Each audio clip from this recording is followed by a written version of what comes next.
John T. Malloy wrote in his book, Dress for Success, "Show me a man's tie, and I'll tell you who he is, or who he is trying to be." Hello everyone, my name is Schroder, and today I'll be delivering an informative speech on how to properly tie a tie, but also the history of the tie, things like where it came from, who brought it into prominence, who brought it into existence, and then the different types of ties and ways to tie it. In my honest opinion, the distinctive designs, colors, and sizes that neckties possess are what really make them a great way to show your personality, your mood, or your inner character. So first we're going to talk about the history of the necktie. So John Matthews of the Washington Post writes that the origins of the necktie date all the way back to the 1600s and the 30 Years' War. This is when the Croatians were fighting. They would wear these so-called ties called cravats. They were basically wrapped, long pieces of cloth that they would wrap around their neck, and they would wear it during battle as part of their uniform. It would keep the collar of their uniform together. And at the end of the war, they're presenting King Louis XIV, the French king, with something, and he noticed those cravats and decided that he was going to make it something that they have to wear at all times at the royal gatherings. He made this name called La Cravate, is what he called the new neckties, and it was a name that he gave inspiration. He got that inspiration from the Croatians who were using those in the battle. These indicated many things like social status, good wealth, and power. As time went on and different types of neckties came into effect, a prominent pamphlet was produced. It was called Neckclothitania. Neckclothitania basically had everything written in a book before the internet, obviously, and it was telling you how to tie a tie, how to tie the knots, the different styles, and the different types of ties in general. And then the Industrial Revolution happened, and fabric was being produced at an all-time high. Things like cotton, wool, and fabrics were being produced at an extensively higher rate, and this led to not only many of the styles that were already created to have an increased production, but new things like the bow tie and the ascot to come into production.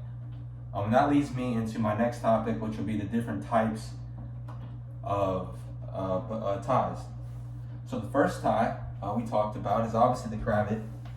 We have an example of the cravat right here. Like I said, it was a tie, long piece of cloth, and they basically tied a knot at the top. It's kind of bushy at the top, but that's how they wore it back then. And then it kind of was the inspiration for everything after that. That leads us into the next one, which was the Steinkirk. This was worn at the Battle of Steinkirk, and like I said, it's inspired again by the cravat. It's a corkscrew light cloth that the French actually wore during their battles. The next piece of cloth of necktie is the bow tie and the ascot. Now the ascot that came into effect during the Ascot Heath, which was an English horse race. So that's why you see those at a lot of horse racing, specifically the Kentucky Derby.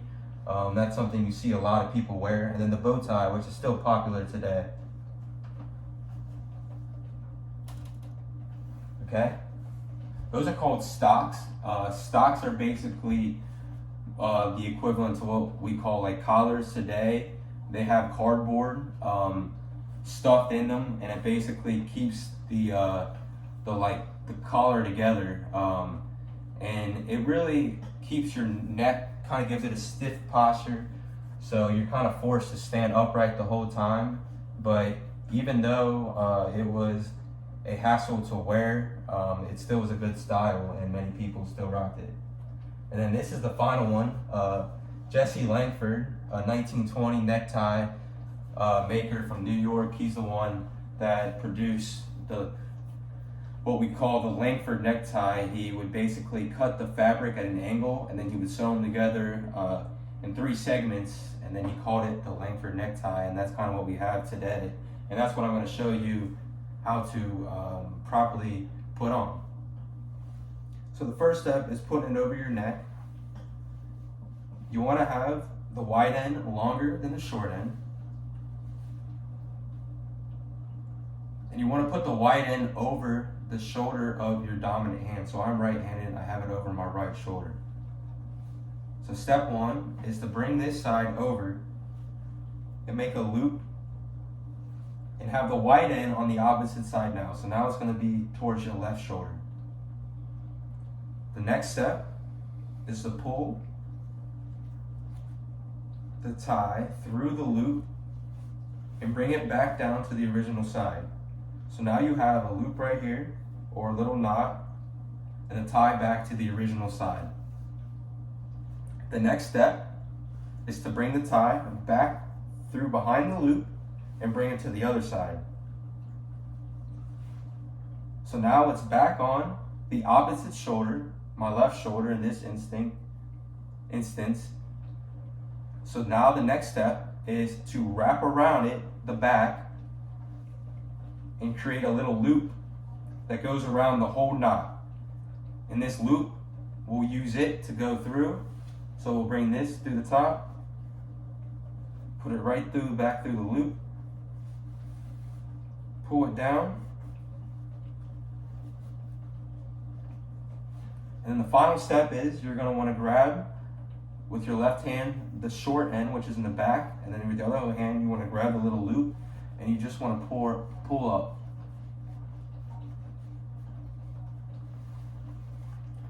You pull your collar down, and now you should have a perfectly good tie.